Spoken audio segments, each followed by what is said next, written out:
Social media का जमाना आज है तो अच्छा है।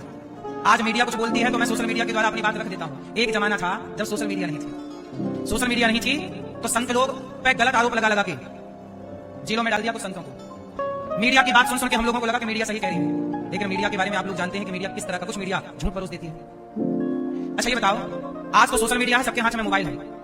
एक बात बताओ, जब आसाराम जी को जेल में डाला गया तब क्या सबके हाथों में मोबाइल था? उत्तर दो, नहीं था। आपको पता है आसाराम जी ने कितने लोगों का हिंदुओं की घर वापसी कराई थी? हजारों नहीं लाखों हिंदू कन्वर्ट हो चुके थे, क्रिश्चियन बन गए। आसाराम बापू जी ने उनको वापस अपने सनातन में वापसी कराई। इसका मतलब है मीडिया जो दिखाती है कई बार आप उसे सच मान लेते हैं। चलो आज के जमाने में तो सोशल मीडिया थी तो हम लोगों ने अपना पक्ष रखा और मीडिया चुप हो गई, क्योंकि हमने अपना पक्ष रख दिया कि भाई तुम गलत। अब जैसे मेरे ऊपर क्या मीडिया ने बोल दिया कि एफआईआर हो गई अनिरुद्धाचार्य के ऊपर और मैंने थाने में जाकर बता के और वीडियो बना के डाल दी। आप लोगों ने वो वीडियो देखी, आपको लगा नहीं आ रही तो मीडिया झूठ बोल रही। जैसे धर्मेंद्र जी की मृत्यु नहीं हुई थी और मीडिया ने खबर चला दी कि मृत्यु हो गई, इसका मतलब आप समझ गए कि मीडिया झूठ बोलती है। अब मुझे एक बात बताओ, आसाराम बापू जी सही है कि गलत है? लाखों लोगों को धर्म परिवर्तन कराया, तो आपको नहीं लगता कि षड्यंत्र के तहत उनको फंसा दिया गया? उस लड़की का इंटरव्यू आज तक, यदि मोबाइल का जमाना होता तो आप लोग उस लड़की से जरूर पूछते जिसने आरोप लगाया कि उन्होंने बलात्कार किया। भाई आरोप लगाने वाले के शरीर में कहीं खरोंच तो दिखती, क्योंकि वो समय बूढ़े थे, तुम जवान थी, कोई पकड़ के तुम्हारे साथ कैसे बलात्कार करेगा? यदि करेगा तो तुमने अपना बचाव तो किया होगा। आज का जमाना होता तो मीडिया सोशल मीडिया के द्वारा आप उस लड़की से इंटरव्यू करते। आज तक वो लड़की किसी को मिली ही नहीं, पर वो लड़की कहां गई, क्यों नहीं उसका इंटरव्यू हुआ? सोशल मीडिया नहीं थी तो कोई नहीं जान सका, क्योंकि ये मीडिया थी केवल। यदि ये मीडिया आज सोशल मीडिया ना होती तो ये मीडिया तो हम लोगों पर भी आरोप लगा के कुछ भी अंदर करा चुकी होती, पूज्य प्रेमानंद जी पर भी आरोप लगा के अंदर करा चुकी होती। वो तो आज की ये मीडिया है, सोशल मीडिया, जिसके बल पे हम लोग अपनी अपनी बात रख पाते हैं। वरना आसाराम जी के जमाने में सोशल मीडिया के ना होने से जो आपको ये मीडिया दिखाती रही आप उसे सच मानते रहे। ये बात सोचनी है या नहीं? उन्होंने लाखों हिंदुओं को घर वापसी कराया, तो ये बताइए विदेशी ताकतें भी तो लग जाती हैं आपके पीछे। जब आप हिंदुओं को क्रिश्चियन से वापस हिंदू बनाओगे तो ईसाई लोग पीछे लगेंगे कि नहीं? और उस जमाने में सरकारें किसकी थी? उत्तर दो, ईसाइयों की सरकारें थी और ईसाइयों से हिंदू बना रहे थे आसाराम जी। तो पूरा सरकार से एंटी हो गया ना, तो सरकार है यार। आज सरकार चाहे तो मुझे जेल में बंद कर दे, कोई भी आरोप लगा दे, मैं कुछ नहीं कर सकता। सरकार मतलब पावर, वो पावर को आप पे कोई आरोप लगा दे।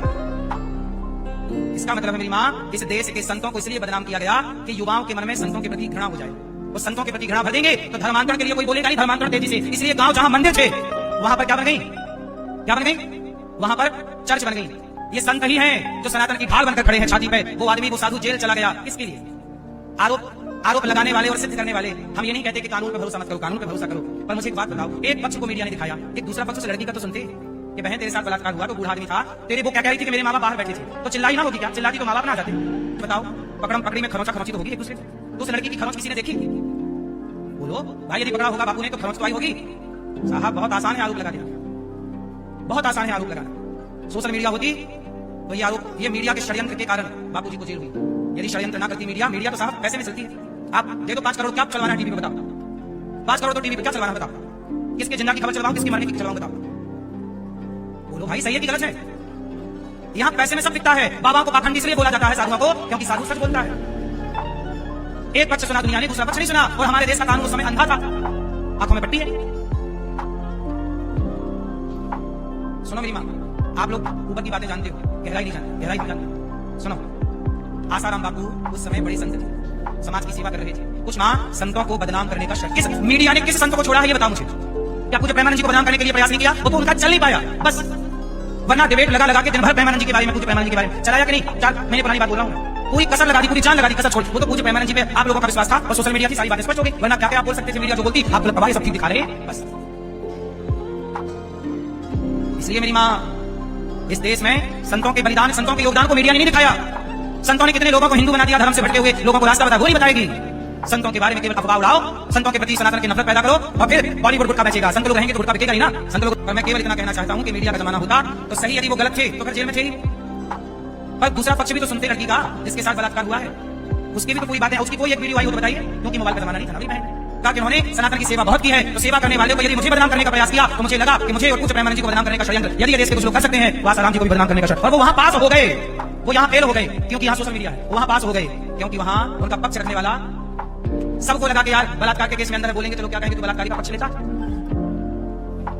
इस देश में आप लोग बताइए, आज भी इस देश में हजारों लोग ऐसे जेल के अंदर हैं जो निर्दोष हैं, और हजारों लोग ऐसे बाजार में घूम रहे हैं जो दोषी हैं, दोषी बाजार में घूम रहे हैं, और कितने निर्दोष आज भी जेल के अंदर हैं। इस बात से कितने लोग सहमत हैं? इस बात से आज हमारे देश का कानून अंधा है।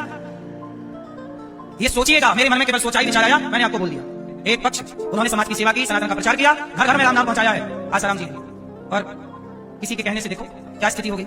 सनातन की कितनी क्षति हुई, सनातन पे कितना हंसे लोग, भूल गए सब लोग। गलती किसकी है? उस लड़की का पक्ष आज तक किसी को नहीं पता। कहां की लड़की? आप लोग बताओ कहां की, कौन है वो, कहां चली गई?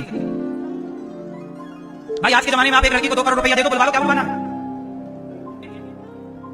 सही गलत की पड़ताल तो होनी चाहिए।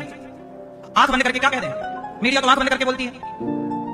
आप इससे समझ लो ना कि धर्मेंद्र जी की मृत्यु नहीं हुई थी और मरने की खबर न्यूज़ों में चल गई। इससे समझो ना कि कितना झूठ परोसा जाता है मीडिया के द्वारा, उस झूठ को आप लोग सच समझ लेते हैं। फिर कैसे मान लें हम कि आपने सच बोला? क्यों जी, सही है गलत है? मीडिया अपने आप में पावरफुल है, लेकिन अपने पावर का मिसयूज भी तो करता है पावरफुल व्यक्ति, हाँ या ना? इसलिए आसाराम जी इतने साल जेल में थे और बलात्कार के केस में जेल 14 साल की होती है, उम्र कैद होती है। उम्र कैद के बाद भी उनका टाइम पीरियड पूरा होने के बाद भी जेल में रखा, कोई नहीं सुनने वाला उनकी। यहां पे तो कोई लड़की कह दे कि ये बलात्कार है, जैसे एक मैं कितनी लड़कियों के केस आपको बता दूं जहां आज झूठा दहेज का केस लगाया जाता है कि नहीं, आज झूठा बलात्कार का केस जिसमें लगाया जाता है कि नहीं, आज झूठा आरोप लगाया तो उसको भी सजा होनी चाहिए कि नहीं, ताकि झूठ बोलने से दुनिया डरेगी। तुम लड़की हो मतलब कुछ भी बोल दोगी। हमारे देश के कानून की बात करता हूं। एक आदमी, आपने ये सारी मेरे पास ऑन रिकॉर्ड चीजें बोल रहा हूं मैं, फर्जी नहीं। एक आदमी पर आपने न्यूज में सुना होगा, एक आदमी 40 साल तक जेल में रहा। सरकारी बस चलती थी ना, राज परिवहन, उसमें 100 रुपए की लेन देन में थोड़ा भ्रष्टाचार हो गया, लिया कि नहीं? 40 साल बाद कोर्ट ने कहा कि इसने कोई भ्रष्टाचार नहीं किया और बात कितने की थी? सिर्फ 100 रुपए की। 100 रुपए के लिए 40 साल जेल में रखा और 40 साल बाद क्या कहा कि ये निर्दोष है। इस देश में न्याय 40 साल बाद मिला और वो भी न्याय क्या मिला? निर्दोष है। निर्दोष है कहने के लिए 40 साल लग जाते हो। जिस देश में, उस देश में क्या न्याय मिलता होगा? किसे न्याय मिलता होगा? इस देश की न्याय व्यवस्था क्या है? कौन कहे? हम कहेंगे तो हम पे आरोप लगा के जेल में डाल दिया जाएगा। कल आप लोग ही कहोगे कि अनुत्तर गलत होगा। हमारे पीछे तो अभी लोग पड़े रहते हैं, कौन सुनने वाला है? यहाँ आसाराम जी की किसने सुनी? यहां तो लड़की कह बस कि गलत है। अरे भाई साहब, लड़की कह रही है तो मानो, पर इस देश में आप बताओ, मैं बोल रहा हूं जो सही है कि गलत। झूठे आरोप, झूठे केस लड़कियों की ओर से लगाए जाते हैं, ये बात सही है कि गलत है? फिर तो उन झूठों का क्या कार्रवाई है? उस लड़की पर भी आरोप यदि झूठा लगाया है उसको भी सजा होनी चाहिए। तुमने झूठ क्यों बोला इससे?